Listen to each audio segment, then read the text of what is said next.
Bonjour à toutes et à tous, bienvenue pour les tirages sentimentaux de ce mois de septembre 2024. On va regarder par signe astro les énergies qui peuvent se présenter à vous. Alors, je vais changer un petit peu des tirages de ces derniers mois parce que je ne vais pas utiliser le tarot comme d'habitude pour faire un tirage relationnel. Je vais poser 5 cartes du tarot, on utilisera le Oshozen Tarot, et puis 5 cartes de l'Améthyste Love, un oracle, ainsi qu'une carte du Power of Love. On va donc regarder ensemble les énergies qui peuvent se présenter à vous dans ce domaine-là de vie. Il est évident que ça ne pourra pas parler à tous, ça reste un tirage général, donc ne prenez que si ça fait écho à ce que vous vivez au moment où vous regardez ce tirage, sinon voilà, vous laissez de côté, allez voir votre signe ascendant, allez voir votre signe lunaire, ça peut vous apporter des compléments ou des similitudes. Et puis, si vous souhaitez une guidance personnalisée, eh bien vous avez mon mail en bas de cette vidéo, lililataro@yahoo.com. Je fais toujours une approche préalable avant la première consultation pour voir si je cerne bien votre situation. Donc, vous me faites un petit mail avec uniquement prénom, date de naissance des personnes qui sont concernées, le domaine de votre question, c'est sentimental, c'est financier, c'est pro. Ne me donnez pas plus d'éléments, ne me posez pas de questions parce que dans vos questions, il y a parfois déjà des éléments sur le contexte actuel. Donc, restez vraiment le plus large possible. Bien évidemment, après votre mail, je reviens vers vous pour vous expliquer toutes les conditions de fonctionnement de cette première approche et de mes services. Voilà pour le préambule. On va tout de suite passer au tirage. Allez, c'est parti.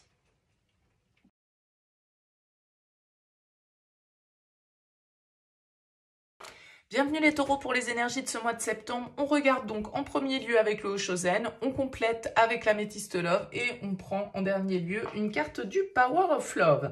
Alors, en dos de deck, les taureaux, vous avez la carte du Cavalier d'épée, elle s'appelle le mental dans le Oshozen, et puis vous avez la carte du message reçu. Alors, le Cavalier d'épée, c'est vrai que quand on regarde son illustration dans ce tarot, il peut nous parler d'avoir les méninges un petit peu en ébullition, de beaucoup réfléchir, que ça tourne dans votre tête, que voilà, le mental prend le dessus. Ça peut être l'influence également d'un signe d'air, Balance, Gémeaux, Verseau. Cette carte du Cavalier d'épée signifie aussi dans le tarot la rapidité, l'envie de une quête de vérité, l'envie d'être cash, des discussions qui peuvent être assez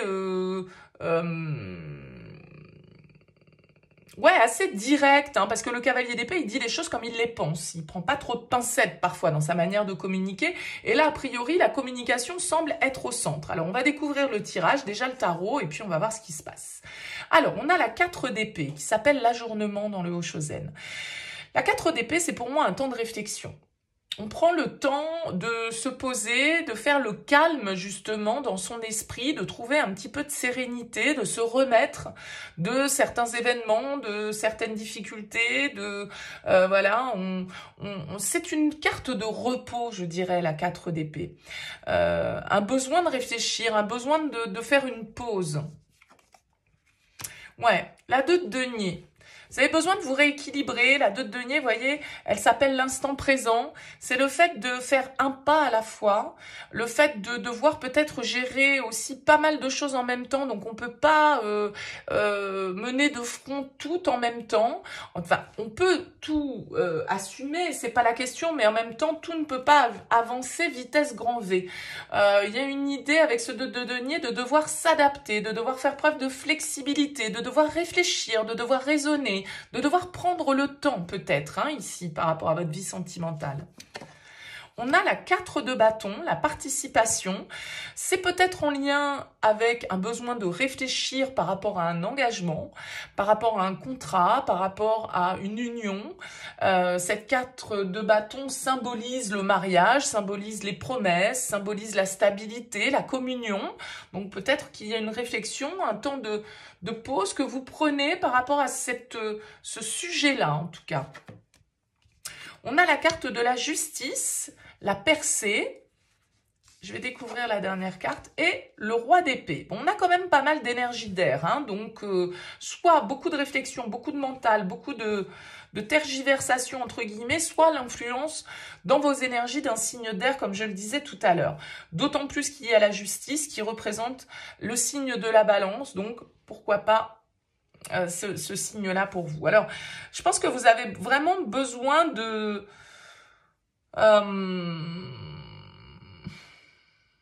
Parce que le roi d'épée, ce contrôle, ça peut être aussi une histoire de justice. Ça peut être une histoire, là, un petit peu de contrat hein, qui est en question pour vous, les taureaux, sur ce mois de septembre, d'officialisation administrative. Alors, pour certains, ça peut être un divorce, pour d'autres, voilà, ça va être une autre symbolique, mais ça peut l'être, hein, ici, avec ce juge et cette justice, avec, malgré tout, toutes ces épées, on a quand même un petit peu de froideur dans l'air, donc, et pas mal de discussions, je dirais, qui sont en lien avec un contrat, une association. Je vais recouvrir tout de suite avec l'oracle. On a un choix ici, le choix, prendre une décision sur cette carte du 4 d'épée. C'est ce temps de réflexion qui est nécessaire sans doute pour faire le bon choix pour vous. Le détachement, le lâcher-prise, la période de l'automne. Ouais, ok. Ouais, la prudence, la ruse, la sagesse, le bon raisonnement et la femme. C'est vous qui avez le pouvoir de décider ici, j'ai l'impression, par rapport à une relation, par rapport à un engagement, par rapport à un contrat. Vous êtes sur vos gardes hein, quand même, d'où je pense tout ce mental. Pour un tirage sentimental, je n'ai pas vraiment de carte pour vous, les taureaux, qui symbolisent l'émotion, l'amour. D'accord? Donc, on voit que ici, effectivement, c'est le cerveau qui prend les commandes.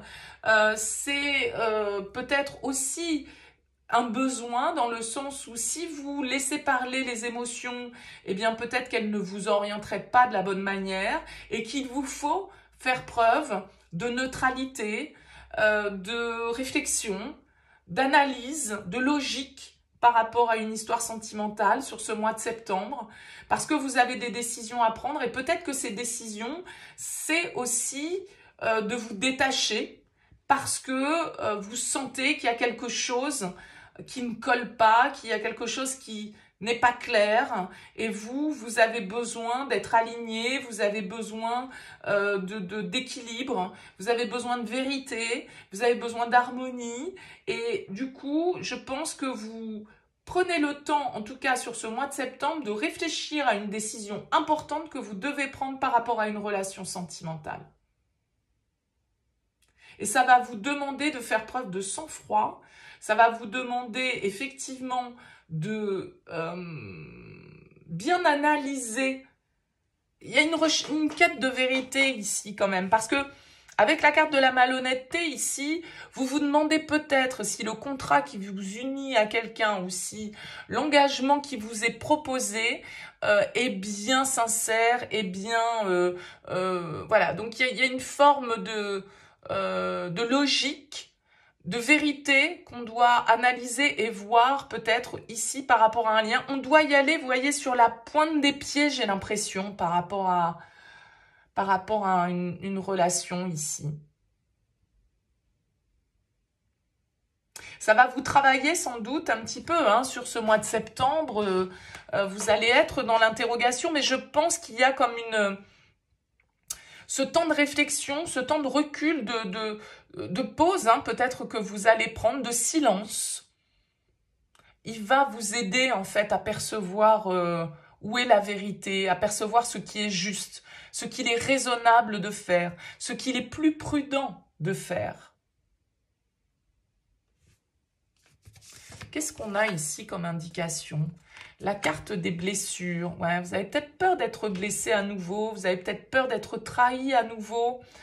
Ou ça peut être ici une communication qui vient de quelqu'un qui vous a déjà blessé par le passé. Et tout compte fait, avant de peut-être vous positionner par rapport à cette communication, eh bien vous avez besoin de réfléchir, vous avez besoin d'y voir clair, vous avez besoin de faire fonctionner ici votre lucidité pour pouvoir percevoir de qui ou de quoi vous devez vous méfier.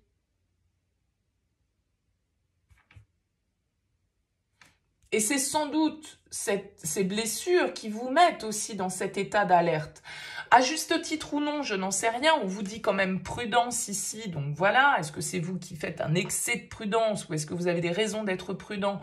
toujours difficile, on est dans un tirage général. En même temps, comme je le disais tout à l'heure, il y a peu d'émotions dans tout ça parce que je pense que les blessures que vous avez vous ont peut-être fait, pour certains d'entre vous, un peu fermer cette valve-là, et vous êtes beaucoup dans le contrôle, beaucoup dans l'analyse, et peut-être que vous avez du mal à lâcher prise, que vous avez du mal à ne pas vous méfier en fait des personnes qui viennent autour de vous, qui viennent vous courtiser ou qui vous proposent en fait plus d'engagement. Vous avez du mal, je pense, à faire confiance. Vous avez du mal à ne pas être dans cette prudence et cette méfiance qui vous fait peut-être tout décortiquer, tout analyser, tout rechercher, tout valider les informations, quoi. Vous voyez, il peut y avoir un petit peu une énergie comme ça de prudence excessive, peut-être pour certains, pas forcément, peut-être qu'il est plus sage, effectivement, sur certaines situations, voilà, d'y aller à pas de velours, vraiment, pour bien savoir à qui on a affaire, en fait. J'ai l'impression que c'est ça, vous vous mettez un petit peu en mode analyste, détective, pour bien maîtriser, pour bien comprendre ce qui se passe face à vous, avant d'emprunter une direction ou une autre, avant de répondre à une sollicitation ou une autre. Bon, dites-moi les taureaux en commentaire comment ça vous parle. En tout cas, n'hésitez pas à me laisser un petit mot sous cette vidéo. Merci pour votre écoute, merci pour votre présence. Je vous souhaite un très beau mois de septembre. Je vous dis à très vite.